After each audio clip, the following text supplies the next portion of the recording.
The atmosphere in Barcelona was electric on that humid summer evening, with the city's energy syncing with the thousands of fans gathered outside the Palau Sant Jordi. The streets were alive with a colorful mix of Kendrick Lamar and SZA supporters, spilling out from the brightly lit stadium. They overflowed onto the sidewalks, their voices creating a lively buzz filled with chants, laughter, and the occasional freestyle cutting through the noise. This was more than just a concert, it felt like a pilgrimage. The energy was raw and unrestrained, as if the city had been holding its breath in eager anticipation of Kendrick's entrance on stage. By the way, welcome to Celebrity Hip Hop Showroom, where hip hop and celebrity drama never sleep, so hit that subscribe button so you never miss the mess. Let's get into it. Inside a sleek black Ginix parked just beyond the barriers, Kendrick Lamar sat quietly, his figure barely visible through the tinted windows. The bass from the pre-show music faintly echoed in the car, a distant reminder of the excitement outside. He adjusted his cap, tilting it slightly, his fingers tracing the brim as he took a deep breath. While his team buzzed around him, Kendrick's focus was elsewhere, on the crowd, the weight of their expectations, and the history he was about to create in this city. Barcelona was not just another stop on the tour, it held special significance. When the doors of the Ginix swung open, the roar from the crowd hit him like a tidal wave. Thousands of voices erupted as Kendrick stepped out, his black hoodie and fitted jeans blending into the night, yet his presence was unmistakable. Fans pressed against the barriers, phones raised like torches, capturing every moment of his arrival. Kendrick! Kendrick! The chant began softly, igniting a spark in the crowd, then quickly spread like wildfire. He raised a hand in acknowledgement, nodding as he scanned the faces, some tear-streaked, others passionately singing lyrics from albums that had soundtracked their lives. He took his time, allowing the moment to unfold and the crowd's energy to envelop him. Security created a path through the throng, but the fans were relentless, their hands reaching out, their voices blending into a melody that felt almost sacred. As Kendrick approached the stadium entrance, the crowd broke into a chant that wasn't from his music but something deeply rooted in the city, the famous soccer chant, Olé Olé Olé. It was a tribute to their local pride, a blend of cultures that sent chills through everyone present. Kendrick paused, turning to face them with a smile spreading across his face. He raised both hands, palms up as if to say, "I hear you." The crowd erupted even louder, the chant evolving into a fusion of soccer tradition and hip-hop admiration. Inside Palau Sant Jordi, the energy was palpable. As the lights dimmed, the opening chords of SZA's performance filled the venue, her voice enveloping the audience like a soft wave. She moved gracefully across the stage, exuding effortless charm and a magnetic presence. The crowd swayed, sang along, and immersed themselves in her music, but there was an exciting anticipation in the air. Everyone knew who would follow. Engaging as always, SZA leaned into the moment and playfully asked the audience, "Are you ready for something special tonight?" Her voice carried a playful tone, igniting a roar of cheers from the crowd. When Kendrick finally stepped onto the stage, the arena erupted with enthusiasm. The beat of Humble hit like a thunderclap, and the audience matched his energy, singing every line, their voices reverberating throughout the venue. Kendrick was a commanding presence. His movements were sharp, and his delivery even sharper. He didn't just perform, he owned the stage. Each lyric felt like a conversation, and every pause challenged the audience to keep up. "Sit down, be humble," he rapped, and the crowd responded, their hands slicing through the air in unison with him. As the set progressed, the atmosphere shifted. The lights softened, and Kendrick slowed the tempo, moving closer to the edge of the stage. "I want the credit if I'm losing or I'm winning," he said, his voice raw and momentarily unamplified, sharing a deeply personal line. "On my mama, that's the realest shit." The arena fell silent, hanging on his every word.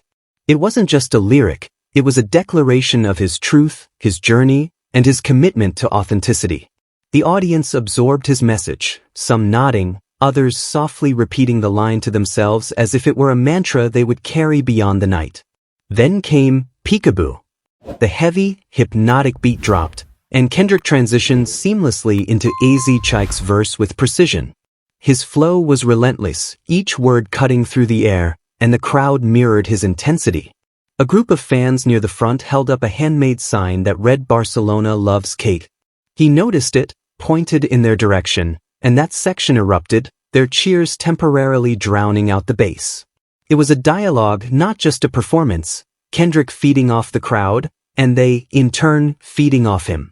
The setlist took the audience through his musical journey, with each song acting as a chapter in a story that now included Barcelona.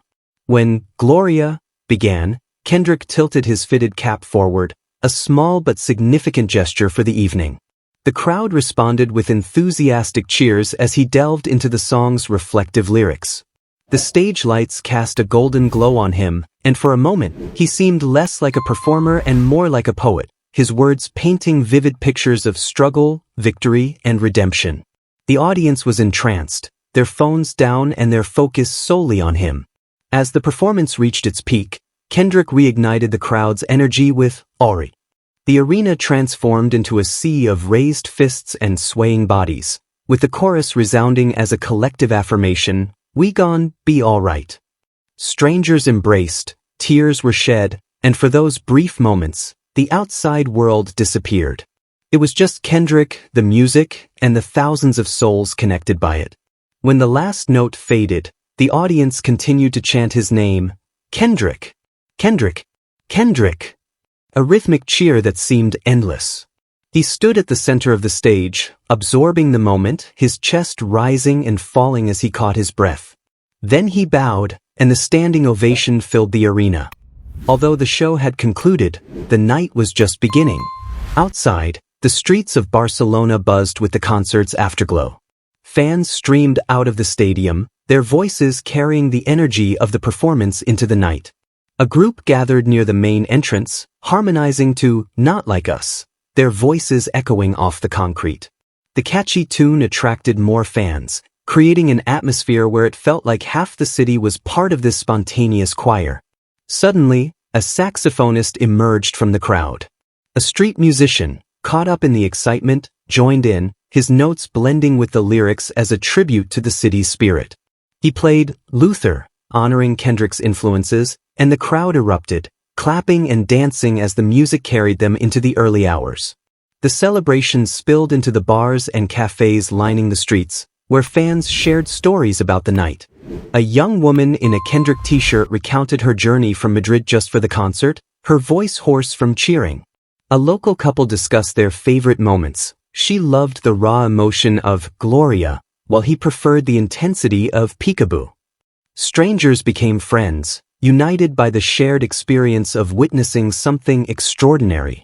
Even the bartenders, accustomed to the city's constant flow of tourists, couldn't help but smile at the infectious joy. Backstage, Kendrick was quieter, sitting with his team as the excitement began to wane. He scrolled through his phone, watching videos fans had posted online, clips of the soccer chant, the standing ovation, and the saxophonist outside. He chuckled softly and shook his head, saying, "Barcelona has heart," though it was directed at no one in particular. His manager nodded, but Kendrick's mind was already drifting, replaying the night, the crowd, and the connection he felt. He had performed in cities around the world, but this experience felt unique. It was more than just the music. It was about the stories, the people, and how they embraced him as one of their own. The following morning, Barcelona buzzed with excitement. Social media was inundated with posts about the concert, as fans shared blurry images and heartfelt messages. One individual commented, "Kendrick made me feel acknowledged," while another remarked, "Last night felt like a spiritual experience."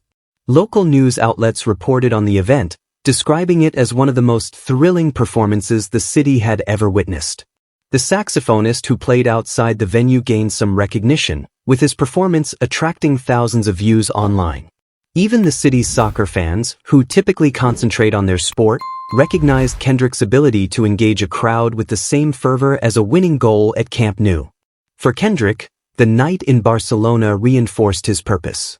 He wasn't pursuing fame or wealth, but rather those moments when his words resonated with countless strangers who connected with his truth.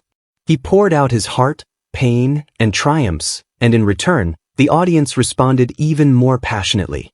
As his plane departed the next day, he gazed out at the city, its towers and rooftops gradually disappearing from view. He was uncertain when he would return, but he was confident that Barcelona would always remember him, just as he would remember them. The fans also carried the experience with them. For some, it became a cherished memory to hold onto during difficult times, a reminder that they were not alone.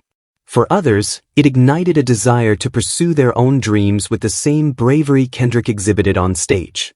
The city itself seemed transformed, as if the music had left a lasting mark on its streets, its people, and the overall vibe.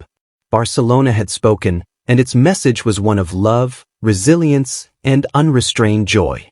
The celebration wasn't merely a fleeting moment, it was a movement that would resonate long after the final note had faded.